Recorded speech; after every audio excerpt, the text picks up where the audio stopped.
با مقصد در عمل تطبیق نمودن دستور و سپارش‌های پیشوای ملت محترم امام علی رحمان، رئیس ولایت سوغ رجب‌بای احمدزاده و رهبریت اگنتی خوجگی جنگل نزد حکومت جمهوری تاجیکستان جهت حفظ و بنیاد و برقرار نمودن جنگل از طرف مؤسسه دولتی خوجگی جنگل ولایت سوغ تدبیرهای ضروری اندیشیده می شود. سال جاری در زمین‌های منطقه خوجگی جنگل ولایت سوغ 36 گکتار بنیاد خوج به راه مانده شد. با پرورش خوج اساساً در منطقه‌های خوجگی جنگل ناحیه‌های اشت، شهرستان و دیوشتیچ توجه زیاد ظاهر گردیده در این منطقه ها خوج حاصل خوب می دهد. در موسم امساله کارمندان خوجگی جنگل ولایت سوغ تا امروز بیش از 100 تن میوه خوج جمع آوری نمودند. در بعضی منطقه ها هنوز جمع آوری خوج ادامه دارد. عین زمان کارکرد میوه خوج در مؤسسه دولتی خوجگی جنگل ولایت سوغ به راه مانده شده در کارخانه مذکور نوشابه خوش صفت خوج استحصال کرده می شود. مورد با ذکر است که میوه خوج دارای زیادی ویتامین C بوده در خوجگی خلق و طب وسیع استفاده برده می شود.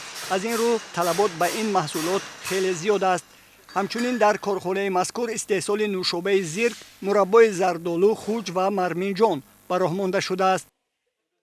ما امروز امکانیت داریم که اونقدر محصولاتی که در حدود خوجگی استحصال کرده می شود بی‌واسطه در خود همین سیخ استحصالی کار کرده می. بعضا همین جهت مرحله و مرحله زیاد نمودن میدانی باغات و استحصال آن نیز کار بری شده ایستاده است. حالا در موسم امسال ما زیاده از 36 گکتار پلانتاسیون خوج را بنیاد نمودیم که این آینده اشیاء خام برای کار کردن نمودن و استفاده نمودن در سیخ استحصالی مؤثر می باشد.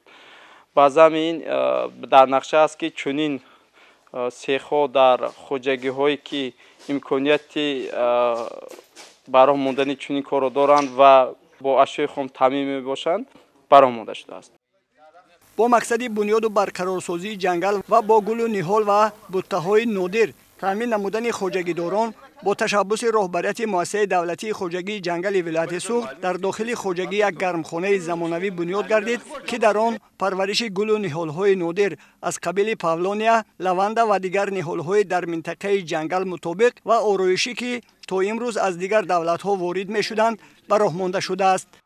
در حدود مؤسسه یک گرمخانه زمانوی بنیاد نمودیم که من بعد پرورش نهال درختان نادر و سایه‌افکن را براه می‌مانیم و امروز ما زیاده از 10 نمود نهال درختان نادر از جمله پاولونیا، مگنولیا، ساور، اقاقیا، توی کمپاکت میگوییم توی شرقی و دیگر نمودی آن را امروز پرورش میکنیم و من بعد میتونیم با اهالی و دیگر خوجگی دسترس نماییم.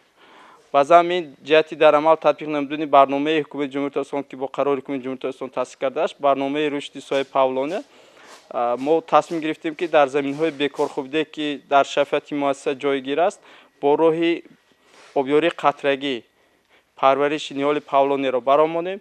برای این کار ما علاقه در مساحت 24 کوب حوض آب جمع کنی ساخته به استفاده داده شد و من بعد به طریق آبیاری قطرگی در موسم سال نهال پاولونیا شناخته می شود.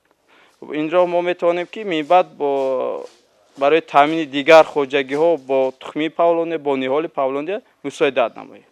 کارمندان خوجگی جنگل ولایت با دستگیری مقامات اجرایی حکومت دولتی ولایت سوغ تصمیم گرفتند در سمت استحصال شربت و مربای میوه ها و پرورش گل و نهال های آرایشی نادر بیش از پیش تدبیرهای ضروری اندیشیده برای حفظ بنیاد و برقرارسازی جنگل سهمگذار باشند.